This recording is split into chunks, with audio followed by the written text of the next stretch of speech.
Assalamu alaikum everyone, welcome to Vocabgram. This is the second part of our series where we are learning phrasal verbs used in daily life. If you haven't watched the first part, I'll provide the link in description. Do watch that lesson. So let's begin. Our 11th phrasal verb is break out. Break out means something bad or dangerous suddenly starts. देखिए कहीं पर कोई bad चीज, कोई dangerous चीज, कोई unpleasant चीज अचानक से स्टार्ट हो जाती है तो उसके लिए ब्रेकआउट फ्रेजल वर्ब यूज होता है। जैसे कि कहीं पे वॉर स्टार्ट हो गई है, जंग हो जाती है, उसके लिए ब्रेकआउट होता है। जैसे अभी यूक्रेन और रशिया में ब्रेकआउट वो वॉर स्टार्ट हुई तो आप कह सकते हैं war between Russia and Ukraine broke out. ठीक है कि उनके दरमियान में अचानक से सडनली एक जो जो जंग है वो स्टार्ट हो गई। ठीक है, इसी तरह से जैसे कहीं पर कुछ लोगों के बीच में फाइट स्टार्ट हो जाती है, दो लोग बैठे हुए बात कर रहे हैं और वो आर्गुमेंट उनके दरमियान में एकदम से हीट अप हो जाता है और वो दोनों लड़ने लग जाते हैं, तो fight between both the people that broke out. ठीक है कि वो एकदम से स्टार्ट होगी उनके बीच में, तो अचानक से कोई बैड थिंग जो ना वो हो जाए। जैसे कि सेंटेंस इसका होगा कि no one was expecting the fight would break out. ठीक है कि कोई भी इस चीज़ को एक्सपेक्ट नहीं कर रहा था, इस चीज़ की उम्मीद नहीं कर रहा था कि वहां पर अचानक से एक फाइट जो है, एक झगड़ा जो है वो स्टार्ट हो जाएगा। ठीक है, अच्छा जी। नेक्स्ट फ्रेजल वर्ब है हमारा, वो है ब्रेकआउट इन। ये ब्रेकआउट इन जो है ना, ये यूज होता है to develop a skin condition, और ये हमारी डेली लाइफ में बहुत यूज करते हैं, स्पेशली लड़कियां यूज करती हैं जिनको पिंपल्स बहुत जल्दी स्किन पे जो है ना आ जाते हैं। ठीक है, तो उसको ब्रेकआउट्स कहा जाता है। वो क्यों? वो क्योंकि स्किन के ऊपर कोई भी अचानक से कोई कंडीशन हो जाए, कहीं कोई एलर्जी हो जाए, जैसे कुछ लोगों को कुछ फूड से एलर्जी हो जाती है, या कुछ लोगों को अगर वो किसी प्लांट वगैरह के पास जाएं तो उससे उनको हो जाती है और उनके स्किन पर रैशेज आ जाते हैं। ठीक है, तो इसके लिए ब्रेकआउट इन रैशेज और ब्रेकआउट इन पिंपल्स, या अचानक जैसे आपके स्किन पे जैसे ये आ जाता है, पसीना आ जाता है जब हम जिम वगैरह करते हैं, तो उसके लिए भी होता है कि ब्रेकआउट इन स्वेट। ठीक है कि मुझे पसीना आ गया, तो स्किन के ऊपर जो भी कंडीशन हो जाती है उसके लिए ब्रेकआउट जो है वो यूज हो, ब्रेकआउट इन यूज होता है। ठीक है फ्रेजर, ब्रेकआउट भी नॉर्मली हो जाता है और ब्रेकआउट इन भी होता है, दोनों यूज होते हैं। ठीक है, जैसे कि सेंटेंस इसका है कि sea food makes me break out in a rash. कि जो सी फूड है, अगर मैं सी फूड खा लूँ, कुछ लोगों को होती है सी फूड से एलर्जी, कि अगर वो फिश खा लें या प्रॉन्स खा लें या कुछ भी इस तरह की चीज़ खा लें तो उनके स्किन पे वो रेड रैशेज आने लगते हैं। ठीक है, तो वो कह रहे हैं कि sea food makes me break out in a rash, कि सी फूड अगर मैं खा लूँ तो मेरी स्किन के ऊपर रैश आ जाता है, रेड रेड से हो जाती है। ठीक है, अच्छा जी। अब 13th जो फ्रेजल वर्ब है वो है ब्रिंग डाउन। ब्रिंग डाउन भी बहुत यूज होता है, न्यूज़पेपर में बहुत यूज होता है। इसके दो मीनिंग है, मैं अभी बता रही हूँ। न्यूज़ में यूज होता है ब्रिंग डाउन, वो हमेशा ये होता है जब कहा जाता है कि किसी को उसकी पावर से हटा दिया जाता है। जैसे कि हमारे मुल्क में हुआ, इमरान खान को पावर से हटाया गया, तो उसमें आप कह सकते हैं कि द प्राइम मिनिस्टर और the Imran Khan was brought down through vote of no confidence. ठीक है कि वो वोट ऑफ नो कॉन्फिडेंस के थ्रू उसको ब्रॉट डाउन किया गया, उसको पावर से हटाया गया। ठीक है, ब्रिंग डाउन किया गया। ठीक है, तो इसी तरह से जो इसका जो सेकंड मीनिंग है, जो डेली लाइफ में बहुत यूज होता है, वो है टू मेक समवन अनहैप्पी और सैड। कोई चीज अगर आपको अनहैप्पी कर देती है या सैड कर देती है तो वो आपको ब्रिंग डाउन कर रही है।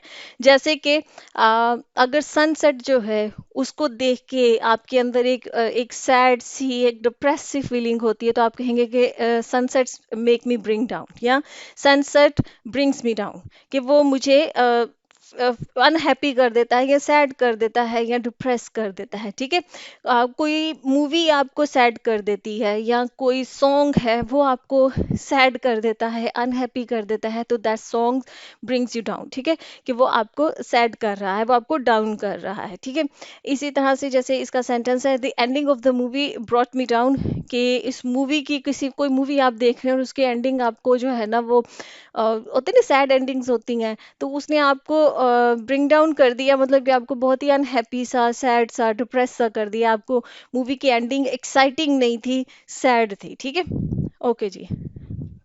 नेक्स्ट है हमारा ब्रिंग अप। ब्रिंग अप के भी दो मीनिंग है। एक हम जो बहुत ज़्यादा डेली लाइफ में यूज़ करते हैं वो है किसी बच्चे की परवरिश करना। ठीक है, जैसे हम कहते हैं ना कि I was brought up in, जो भी आप जिस भी सिटी में आपकी परवरिश हुई होती है आप उस सिटी का, जैसे I was brought up in Lahore. ठीक है, तो आप अपनी सिटी का नाम ले सकते हैं। तो ये सबसे कॉमन जो है हम यूज़ करते हैं अपने डेली लाइफ में, ये वाला जो फ्रेजल वर्ब इस मीनिंग में। जो सेकंड है वो है to start talking about something. देखिए, ब्रिंग अप होता है कि कोई कन्वर्सेशन चल रही है और उसके बीच में या वैसे भी आप बैठे हुए हैं और किसी खास पर्टिकुलर टॉपिक के मुतालिक के बारे में आप गुफ्तगू स्टार्ट कर दें, तो आपने ब्रिंग अप किया उस टॉपिक को या उस सब्जेक्ट को। ठीक है, या समटाइम्स पर्सनल होते हैं मैटर्स, कोई पुराना पर्सनल मैटर हुआ है, कुछ सालों पहले हुआ है, कुछ वीक्स पहले हुआ है या कुछ मंथ्स पहले हुआ है, आप अपने जिसके साथ भी हुआ है उसके साथ बैठे हुए हैं और एकदम से आप उस मामले के बारे में बात करना स्टार्ट कर दे, तो यू ब्रोट अप वो वाला जो टॉपिक है या वो वाला जो मैटर है वो आपने ब्रिंग अप किया है। ठीक है, तो किसी चीज के बारे में बात स्टार्ट करने को भी ब्रिंग अप कहते हैं। एक तो होता है कि परवरिश होना, जैसे हमारे पेरेंट्स हमें ब्रिंग अप करते हैं, वो हमें बड़ा करते हैं पाल पोस के। ठीक है, वो ब्रिंग अप होता है। एक होता है कि आप किसी टॉपिक के बारे में, किसी भी मुद्दे के बारे में, किसी भी मैटर के बारे में अचानक एकदम से बात स्टार्ट कर दें, तो वो आपने ब्रिंग अप किया है उस टॉपिक को। ठीक है, जैसे कि इसका सेंटेंस है, don't bring up your past here, कि आप अपनी किसी जगह पर अपने पास्ट को डिस्कस करना शुरू कर दिए, तो कोई इंसान कह सकता है कि don't bring up your past here, कि यहाँ पर अपने पास्ट के बारे में बातें ना करो। हो सकता है वो रेलिवेंट ना हो वहाँ पे, या वो लोग इंटरेस्टेड नहीं है आपके पास्ट में क्या हुआ उसको सुनने में, तो वो कह सकते हैं कि don't bring up your past here, कि अपने पास्ट के बारे में यहाँ पर बात करना स्टार्ट मत करो। ठीक है, अच्छा जी, हमारा 15th जो फ्रेजल वर्ब है वो है आस्क फॉर।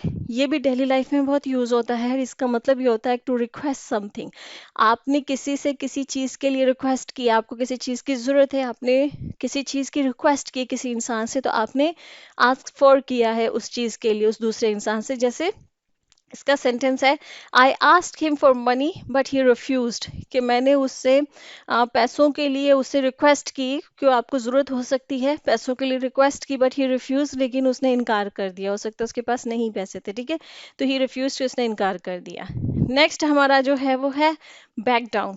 बैक डाउन का मतलब होता है to withdraw your position in a fight, claim, plan या कोई आर्गुमेंट। देखिए, किसी के साथ आपका कुछ झगड़ा चल रहा है और वहां पर जब झगड़े होते हैं तो ऑब्वियसली कोई एक पोजीशन होती है हर इंसान की उस झगड़े में, कि आपकी एक पोजीशन है और दूसरे इंसान की उसमें एक पोजीशन है। ठीक है, या कोई आर्ग्यूमेंट चल रहा है, उस आर्ग्यूमेंट में आपकी एक पोजीशन है, दूसरे इंसान की एक पोजीशन है।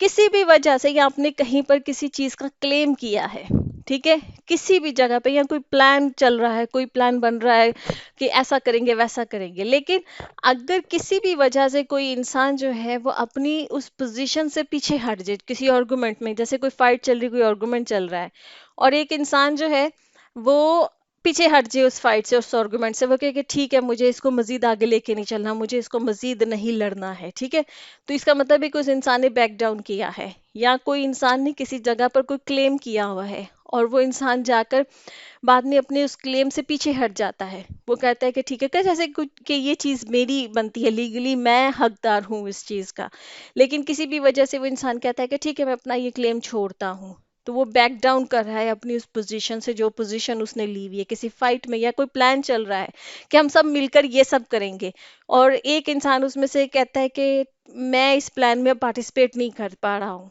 मैं नहीं करूंगा, ठीक है, मैं आप लोगों के साथ मिलके इस प्लान में शामिल नहीं होऊंगा, तो वो बैक डाउन कर रहा है उस प्लान से। ठीक है, तो किसी अपनी पोजीशन को किसी फाइट में, किसी आर्गुमेंट में, किसी क्लेम में, किसी प्लान में वापस ले लेने को बैक डाउन करना कहते हैं।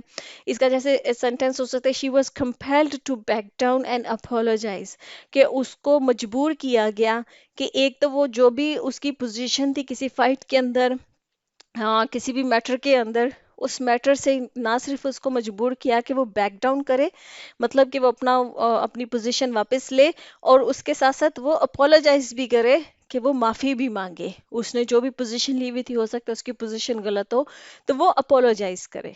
अच्छा जी, 17th हमारा फ्रेजल वर्ब है वो है बैक ऑफ। ठीक है, बैक ऑफ का मतलब होता है किसी सिचुएशन के अंदर आप इन्वॉल्व होने से पीछे हट जाएं, ये आपने मूवीज में बहुत सुना होगा, बैक ऑफ। जैसे अक्सर कहा जाता है कहीं पे कुछ सिचुएशन चल रही है तो वो कहते हैं ना बैक ऑफ, कोई बीच में आने की कोशिश करते हैं तो वो कहते हैं बैक ऑफ। इसका मतलब ये होता है कि पीछे हट जाओ, तुम इस मामले में मत पड़ो, तुम बैक ऑफ करो।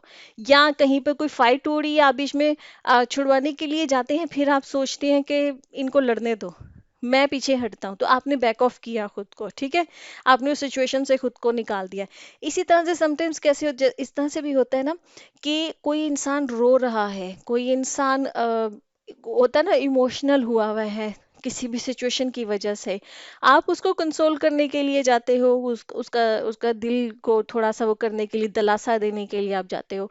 फिर आपको रियलाइज होता है कि नहीं, समटाइम्स क्या होता है कि कोई इंसान अगर तकलीफ से गुजर रहा है तो उसको उसके हाल पे कुछ अरसे के लिए छोड़ देना चाहिए, ताकि वो खुद को खुद ही इमोशनली वो मतलब करे, अपने आप को खुद ही अपने आप को उठाए, ठीक है। तो आप बैक ऑफ करते हैं, ठीक है, किसी भी सिचुएशन में आप खुद को पीछे हटाएं, ताकि जो इंसान उस सिचुएशन में इन्वॉल्व है वो उस सिचुएशन को खुद हैंडल करे, तो बैक ऑफ किया है।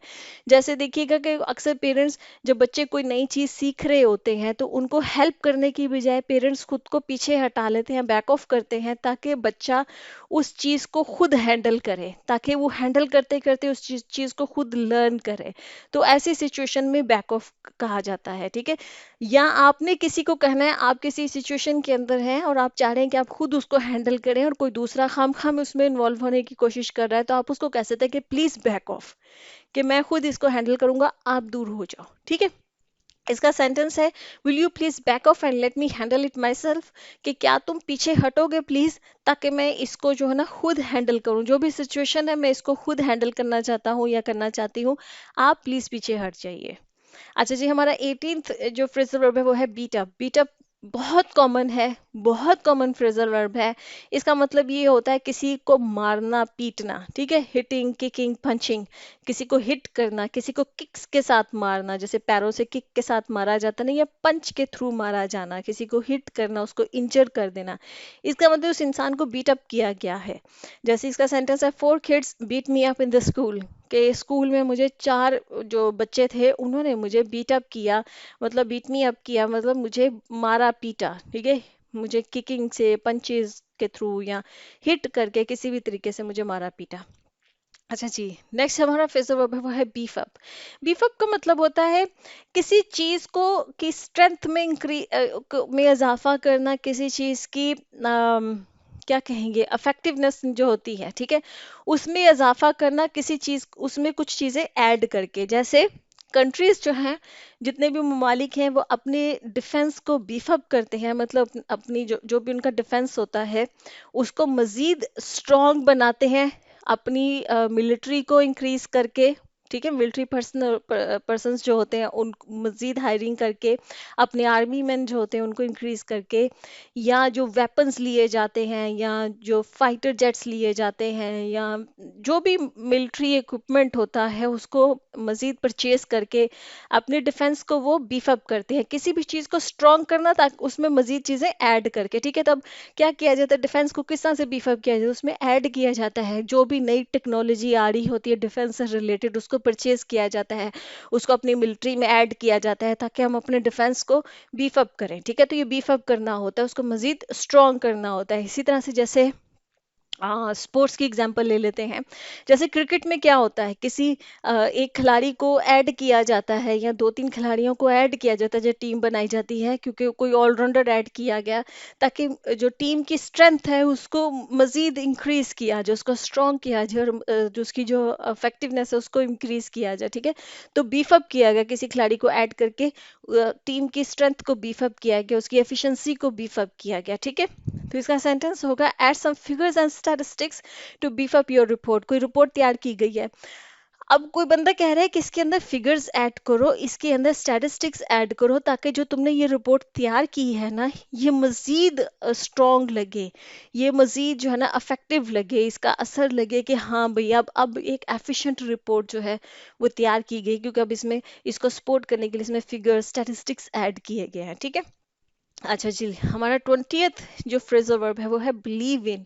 बिलीव इन भी बहुत कॉमन फ्रेजल वर्ब है जो बहुत ज़्यादा डेली लाइफ में यूज़ किया जाता है। आप बहुत सुनेंगे, जितने मोटिवेशनल स्पीकर्स हैं उनके मुंह से भी बहुत सुनेंगे आप कि believe in yourself, believe in yourself. इसका क्या मतलब है? इसका मतलब यह है कि to feel confident about someone और समथिंग, ठीक है। बिलीव इन योर सेल्फ का मतलब यह है कि अपने आप में, अपनी एबिलिटीज़ पे आप एतमाद रखो, अपने अंदर एक एतमाद पैदा करो, कॉन्फिडेंस पैदा करो। आप कॉन्फिडेंट हो जाओ कि आपके अंदर हर किस्म की एबिलिटी, सलाहियत मौजूद है और आप जो भी अपनी ज़िंदगी में करना चाहते हैं आप उसको अचीव कर सकते हैं, ठीक है। तो ये बिलीव इन का मतलब होता है, ठीक है। अक्सर आपने मूवीज में ये देखा होगा कि पेरेंट्स कह रहे होते हैं कि आई बिलीव इन यू, कि मुझे तुम्हारे ऊपर पूरा कॉन्फिडेंस है, मुझे एतबार है, एतमाद है कि तुम ये कर सकते हो, ठीक है। इसका मतलब बिलीव इन होता है। इसका जैसे कि सेंटेंस होगा, my parents always believed in me and never clip my wings, कि मेरे जो माँ बाप हैं उन्होंने हमेशा मेरी सलाहियतों पे पूरा कॉन्फिडेंस रखा, उनको एतमाद था मेरे ऊपर, उन्होंने हमेशा मुझ पे एतमाद रखा। और नेवर क्लिप माई विंग्स मतलब कि मेरे पर कभी नहीं काटे। दे लेट मी फ्लाई, उन्होंने मुझे जिंदगी में फ्लाई करने दिया, उड़ने दिया, उन्होंने मेरे परों को कभी नहीं काटा। ओके फ्रेंड्स, यहाँ पे लेसन खत्म होता है। कितने नए फ्रेजल वर्ब्स आपने सीखे हैं और कितनों को आप अपनी डेली लाइफ में आप ऐड करेंगे बात करते वक्त कम्युनिकेशन में? Do let me know in comment section. I see you next lesson. अल्लाह हाफिज।